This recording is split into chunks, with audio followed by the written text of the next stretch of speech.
Hello दोस्तों, financial year 25 के first quarter के रिजल्ट जो है एचसीएल टेक ने वो आउट कर दिए हैं। एचसीएल टेक ने रिजल्ट के साथ साथ शेयर होल्डर के लिए भी एक डिविडेंड का अनाउंस किया है।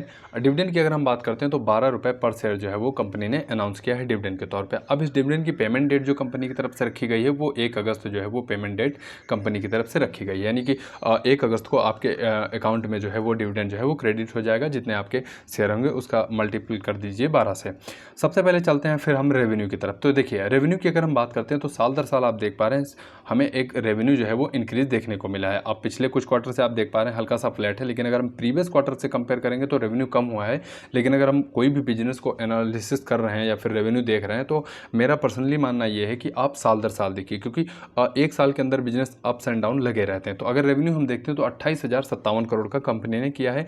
एक साल पहले का अगर रेवेन्यू हम देखते हैं तो 26,296 करोड़ का रेवेन्यू कंपनी ने किया था, यानी रेवेन्यू जो है वो साल दर साल इंक्रीज हुआ है। एबिट की अगर हम बात करते हैं, यानी अर्निंग बिफोर इंटरेस्ट और टैक्स से पहले का जो कमाई होता है उसकी अगर हम बात करते हैं तो देखिए वो भी साल दर साल इंक्रीज हुआ है। प्रॉफिट की तरफ चलते हैं, अगर प्रॉफिट हम इस क्वार्टर में देखते हैं तो 4,257 करोड़ का कंपनी ने प्रॉफिट किया है। अगर एक साल पहले का प्रॉफिट हम देखते हैं तो 3,534 करोड़ के आसपास कंपनी का प्रॉफिट था। अब चलते हैं एबिट मार्जिन की तरफ। तो एबिट मार्जिन देख रहे हैं प्रीवियस क्वार्टर से हल्का सा गिरा है, लेकिन साल दर साल आप देख पा रहे हैं एबिट मार्जिन जो है वो लगभग फ्लैट आपको देखने को मिलेगा, जो कि ठीक ठाक एबिट मार्जिन है। नेट प्रॉफिट मार्जिन की अगर हम बात करते हैं तो चाहे आप साल दर साल देखिए या फिर क्वार्टरली देखिए, कंपनी का जो है नेट प्रॉफिट मार्जिन वो इंक्रीज हुआ है, जो कि कंपनी के लिए बहुत ही अच्छी बात है। आगे चलते हैं और हम देखते हैं कि कंपनी का जो बिजनेस है, मेन बिजनेस वो कहाँ से आ रहा है। तो देखिए, भारत की जितनी भी आईटी कंपनियां हैं इनका mostly business America continent, Europe continent से ही आता है। एचसीएल टेक के केस में भी वैसा ही आपको कुछ देखने को मिलेगा। तो अगर हम लेटेस्ट डेटा के हिसाब से अगर हम बात करते हैं तो देखिए, अमेरिका कॉन्टिनेंट से जो इनका रेवेन्यू आ रहा है 66% जो रेवेन्यू आ रहा है वो अमेरिका कॉन्टिनेंट से आ रहा है। यूरोप कॉन्टिनेंट की अगर हम बात करते हैं तो 27.9% इनका रेवेन्यू जो आ रहा है वो वहाँ से आ रहा है। उसके बाद रेस्ट ऑफ वर्ल्ड से आप देख पा रहे हैं 6% के आसपास ही रेवेन्यू जो है वो कंपनी वहाँ से कमा पा रही है। तो रेवेन्यू आप देख पा रहे हैं मोस्टली आईटी कंपनियां, चाहे वो टीसीएस हो, इन्फोसिस हो या फिर एचसीएल टेक हो, इन सभी का रेवेन्यू जो आता है वो अमेरिका और यूरोप कॉन्टिनेंट से ही आता है। रेवेन्यू के बाद अब हम चलते हैं वर्टिकल, यानी कि अगर फॉरेन में कंपनी बिजनेस कर रही है तो वहाँ पे किन किन सेक्टर से पैसा कमा रही है। अगर उसकी हम बात करते हैं तो देखिए, बीएफएसआई यानी फाइनेंस सेक्टर जो है कंपनी के लिए रेवेन्यू जो लेकर आ रहा है वो 21% जो है रेवेन्यू वो लेकर आ रहा है। अगर एक साल पहले हम देखते हैं तो 22% रेवेन्यू आ रहा था और इस बार 21% रेवेन्यू आ रहा है। इसका रीज़न ये है कि फेड द्वारा जो इंटरेस्ट रेट इतने ज़्यादा हाइक कर दिए गए हैं कि वहाँ की कंपनियाँ जो है वो खर्चा करने से अभी थोड़ा सा डिले कर रही हैं, यानी कि अपने प्लान जो है उनको पोस्टपोन कर रही हैं कि जब इंटरेस्ट रेट कम होंगे तब हम खर्चा करेंगे, अपने प्लान को एक्सपेंड करेंगे। मैन्युफैक्चरिंग सेक्टर की अगर हम बात करते हैं तो 19.5% के आसपास रेवेन्यू वहाँ से आ रहा है। हेल्थ केयर सेक्टर की बात करते हैं तो 16.5% के आसपास जो है वो रेवेन्यू वहाँ से आ रहा है। तो ये इतने वर्टिकल्स हुए जहाँ से कंपनी जो है वो रेवेन्यू जनरेट कर रहे हैं। तो आप इसमें ग्रोथ देख पा रहे हैं, तो सबसे ज़्यादा ग्रोथ अगर आप देख पा रहे हैं तो ये टेलीकॉम सेक्टर जो है 69% की ग्रोथ इसने जो है वो साल दर साल किया है। उसके बाद क्लाइंट मैट्रिक देखिए, आईटी कंपनियों में क्या होता है कि क्लाइंट जितने ज़्यादा बढ़ते चले जाते हैं कंपनियों के लिए उतना पॉजिटिव होता है। तो देखिए, सबसे ज़्यादा जो क्लाइंट रेवेन्यू लेकर आ रहे हैं $100 मिलियन वाले क्लाइंट, अगर हम कंपनी के पास देखते हैं तो 22 क्लाइंट ऐसे हैं जो $100 मिलियन से भी ऊपर का रेवेन्यू जो है वो कंपनी के लिए लेकर आ रहे हैं। अब ये साल दर साल क्या इंक्रीज़ हुए हैं? बिल्कुल, आप देख पा रहे हैं साल दर साल जो है वो कंपनी ने 2 क्लाइंट जो है वो ऐड किए हैं।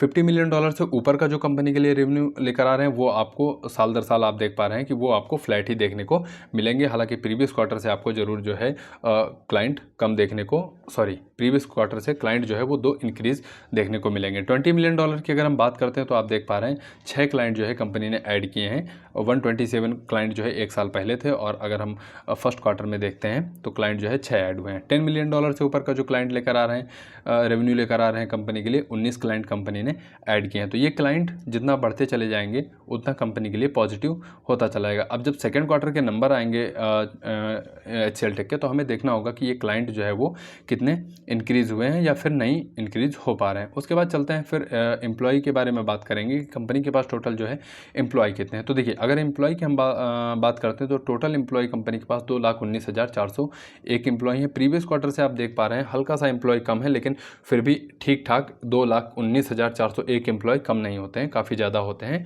तो एम्प्लॉय आप देख पा रहे हैं एक हेल्दी एम्प्लॉय जो नंबर्स हैं वो है। नेट एट्रिशन लेवल की बात करते हैं तो एट्रिशन लेवल क्या होता है मैं आपको बता दूं, कंपनी के लिए इस क्वार्टर में एट्रिशन लेवल जो है 12.8% रहा है। एट्रिशन यानी कि अगर आपके पास 100 एम्प्लॉय हैं तो उसमें से कितने एम्प्लॉय जॉब छोड़ रहे हैं, लगभग आप मान लीजिए 13 के आसपास एम्प्लॉय जो है वो जॉब छोड़ रहे हैं। ईपीएस की अगर हम बात करते हैं तो देखिए ईपीएस साल दर साल अगर हम देखते हैं कंपनी का, तो ईपीएस आप देख पा रहे हैं 60 रुपये 52 पैसे रहा है। अगर हम एक साल पहले यानी जून 2023 में ईपीएस देखते हैं तो 55 रुपये 70 पैसे कंपनी का ईपीएस था। तो ईपीएस किसी भी कंपनी के लिए जितना बढ़ता चला जाएगा उतना अच्छी बात होती है, यानी अर्निंग पर शेयर। तो ये कंपनी का ईपीएस रहा। उसके बाद चलते हैं कुछ हाईलाइट के बारे में देखते हैं। डिविडेंड के बारे में मैंने आपको पहले ही बता दिया कि 12 रुपये पर शेयर जो है वो कंपनी ने डिविडेंड अनाउंस किया है। रेवेन्यू में आप देख पा रहे हैं साल दर साल 6.7% की ग्रोथ हुई है। अगर हम प्रॉफिट में देखते हैं तो लगभग 20-20.5% के आसपास जो है वो प्रॉफिट में ग्रोथ हुई है। गाइडेंस की बात करते हैं, क्योंकि आईटी कंपनियों में गाइडेंस जो होती हैं वो बहुत ज़्यादा इंपॉर्टेंट रहती हैं, क्योंकि गाइडेंस से अगर कोई भी कंपनी ऊपर रेवेन्यू जनरेट कर लेती है तो वो उसका इम्पैक्ट आपको शेयर प्राइस पे देखने को जरूर मिलेगा, लेकिन अगर गाइडेंस से नीचे अर्निंग होती है तो उसका भी इम्पैक्ट आपको एक करेक्शन के मोड में देखने को जरूर मिलेगा। तो अगर हम गाइडेंस की बात करते हैं तो कंपनी की तरफ से जो रेवेन्यू गाइडेंस दी गई है 3 to 5% के आसपास दी गई है, यानी कि 3 से 5% जो है इस साल में रेवेन्यू जो है इनका वो ग्रोथ करेगा। एबिट मार्जिन की गाइडेंस 18 से 19% के आसपास दी गई है। वीडियो देखकर अगर आपको लगा थोड़ा बहुत कि आपके नॉलेज को मैं इंप्रूव कर पाया हूँ, 0.1 या 0.5% भी आपका नॉलेज इंप्रूव हुआ है, तो वीडियो को लाइक करिए। चैनल को दोस्तों हमारे जरूर सब्सक्राइब करके रखिए। आपके कीमती समय के लिए आपका बहुत बहुत धन्यवाद।